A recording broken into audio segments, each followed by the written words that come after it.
ሰባተኛው የከተማ አስተዳደር ምርጫ ድምጽና አሰጣጥ ሂደትን መጠናቀቁን አስመልክቶ ከአዲስ አበባ የፖለቲካ ፓርቲዎች ጋር ምክር ቤት የተሰጠ ጋዜጣዊ መግለጫ። ውድ የከተማችን ነዋሪዎች እንዲሁም የከተማ አስተዳደር ምርጫ የተሳተፋችሁ መራጮች ሰባተኛው ጠቅላላ ምርጫ ከቅድመ ዝግጅቱ ጀምሮ ግልጽነትና ፍትሃዊነት የአዲስ አበባ ደረጃ አሻገር ማየትን የቻለ በመራጩ በከተማውም ህዝብ ብቻ ሳይሆን በተፎካካሪ ፓርቲዎችም ቅቡልነት ያሳየ ነው።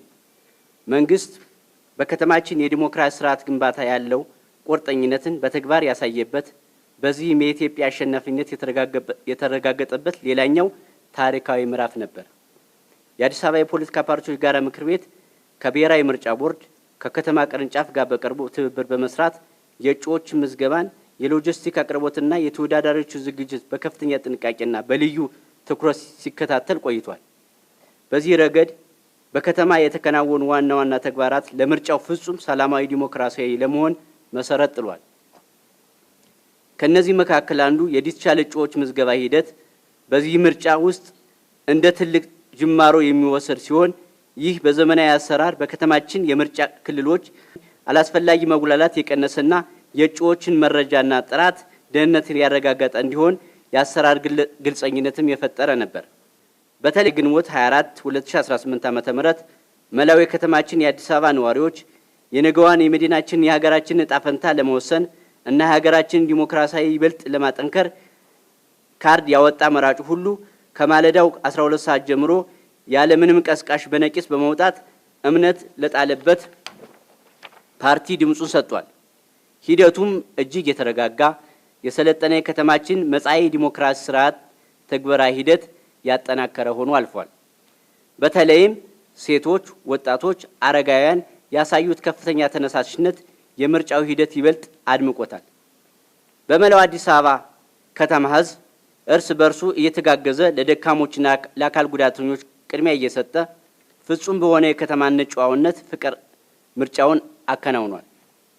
በሂደቱም በከተማው ምንም አይነት የጸጥታ መደፍረስም ሆነ የምርጫ ህግ መጣስ ሳይኖር ፍጹም ሰላማዊ ሆኖ መጠናቀቁን የከተማችን ነዋሪዎችና የከተማ የጸጥታ አካላት ከፍተኛ የብስለት ደረጃ የሚያሳይ ነው። ይህ ታላቅ ሰላማዊ ድባብ የአዲስ አበባ ሞዴል የዲሞክራሲ ስርዓት መገንባት እንደምትችል በተግባር ያስመሰከረበት ደማቅ አጋጣሚ ነበር። በተለይ በከተማ አቀፍ ሚዲያ አጠቃቀም ጋር ተያይዞ የአየር ሰዓት ክፍፍልና ፍትሃዊ አስተዳደሩ የብዙሃን መገናኛ የተለመደው ነፃ የአየር ሰዓት አጠቃቀም እጅግ ፍትሃዊ ግልጽኝነትና ሁሉም ፓርቲዎች ያስተናገደ ነበር። እያንዳንዱ ፖለቲካ ፓርቲ የራሱን መርሃ ግብር በከተማው መሻሻል የሚያሳይ የፖሊሲ አቅጣጫውን ያለምንም ገደብና ጫና ለህዝብ ያቀረበበት ነፃና ገለልተኛ ምዕራፍ ፈጥሯል። ይህ ታሪካዊ የአየር ሰዓት አጠቃቀም በከተማችን የነፃ መገናኛ ብዙሃን የባህልን ለማሳደግ ለወደፊቱ መልካም አርአያ ለመሆን የቻለ ተግባር ነው። በሌላ በኩል የፖሊሲ አማራጮችን አቀራረብ መድረክ የሀሳብ ፍልሚያ እንጂ የጥልና የትግል መድረክ አለመሆኑን በተግባር የታየበት የፓርቲዎች የፖለቲካ ብስለት ደረጃ ከፍ ማለቱን ያሳየበት ነበር። እነዚህ መድረኮች በከተማችን የአዲስ አበባ ያሉ ዜጎች የፓርቲዎችን ዝግጅት ብቃት እንዲመዘግቡ ትልቅ አጋጣሚ ፈጥሯል። የተፈጠረው ምቹ አጋጣሚ ሁኔታ በመጠቀም እያንዳንዱ ፓርቲ የራሱን ህዝባዊ ራዕይና በፍትሃዊነትና በነፃነት ለከተማው ህዝብ አስተዋውቋል። የአዲስ አበባ ከሚገኙ የክፍለ ከተማ በወረዳ ምርጫ ጣቢያዎች የሚመጡ ጥቆማዎችንና አሰራር ችግሮችን በጋራ በመገምገም ከምርጫ ቦርድና ከከተማ አመራሮች ጋር በቀጥታ በመነጋገር አፋጣኝ የእርምት እርምጃ እንዲወሰዱ አድርጓል። ይህ አይነት ተቋማት ቅንጅት የምርጫውን ታማኝነት ከመጨመሩም በላይ በፓርቲዎችና በአስፈጻሚ አካል መካከል መተማመን መንፈስ እንዲጎለብት አድርጓል። ሌላው የከተማችን የጸጥታ አካላት ያከናወኑ ተግባራት ሊመሰገኑ የሚገባ ነው። ያለምንም ወገንተኝነት ፍጹም ገለልተኛና ፕሮፌሽናል በሆነ መንገድ የአዲስ አበባ ምርጫ ጣቢያዎችና የመራጩ ህዝብ ደህንነትን ሲጠብቁ ውለዋል። የጸጥታ አካላቱ የሰሩ ስራ በህዝብ የነፃነትና የደህንነት ስሜት ወጥቶ ድምጹን እንዲሰጥ ትልቁ ሚና ተጫውቷል። አሁንም በከተማችን የምርጫው ዕለት ሂደትና ድምጽ መስጠት ተግባር በስኬት ተጠናቋል። ወደ ቀጣዩ ወሳኝ ምዕራፍም እየተሸጋገረ ይገኛል። በዚህ ወቅት የከተማችን ነዋሪዎች፣ የፖለቲካ ፓርቲዎች አባላትና ደጋፊዎች ፍጹም በሆነ ትዕግስት ሊያሳዩ ይገባል። የድምጽ ቆጠራውና ውጤቱን የማደራጀት ስራ የምርጫ ቦርድ ህጋዊ አሰራር መሰረት በጥንቃቄ የሚከናወን በመሆኑ በከተማ ደረጃ ያለውን ውጤት በኦፊሳላዊ መልኩ እስኪገለጽ ድረስ በትዕግስት እንዲጠብቁ ምክር ቤታችን ጥሪውን ያቀርባል። ማንኛውም ወገን የከተማውን ምርጫ ውጤት በፍጹም በሆነ ሰላማዊ መንገድና በጸጋ መቀበል ታሪካዊም ሞራላዊም ግዴታ አለበት።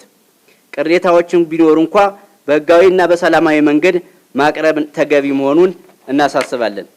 ይህ ምርጫ የኢትዮጵያና የአዲስ አበባ አሸናፊነት የሚረጋገጥበት በመሆኑ ያሸነፈው ፓርቲ የከተማውን ህዝብ በቅንነትና በታማኝነት እንዲያገለግል፣ የተሸነፈም ደግሞ መልካም ተፎካካሪ ሆኖ የከተማውን ዲሞክራሲያዊ ጉዞ እንዲያጠናክር የጋራ ምክር ቤቱ ያምናል። ውጤቱን በጸጋ መቀበል የሽንፈት ሳይሆን የታላቅ የፖለቲካ ብስለትና ለከተማዋ መቆርቆር ማሳያ ነው። በመጨረሻም ሰባተኛው ከተማ አስተዳደር ምርጫ የአዲስ አበባ ወደ ላቀ የዲሞክራሲ ስርዓት ልዕልና የምታደርገውን ጉዞ እንደ ሀገር ጠንካራ መሰረት ላይ የቆመ ታሪካዊነት ነው። በዚህም መራጩ ህዝብ እንደተለመደው ለከተማው የዲሞክራሲ ስርዓት ግንባታ ያለው ጽኑ ቁርጠኝነት ፍላጎት በተግባር ያረጋግጣል። በዚህ አጋጣሚ የአዲስ አበባ የፖለቲካ ፓርቲዎች የጋራ ምክር ቤት ለዚህ ምርጫ ስኬት ላበረከቱ አካላት መራጭ ህዝባችን፣ ለብሔራዊ ምርጫ ቦርድ፣ ለከተማ አመራሮችና ለከተማ የጸጥታ አካላት እንዲሁም ለመገናኛ ብዙሃን የላቀ ምስጋና ያቀርባል።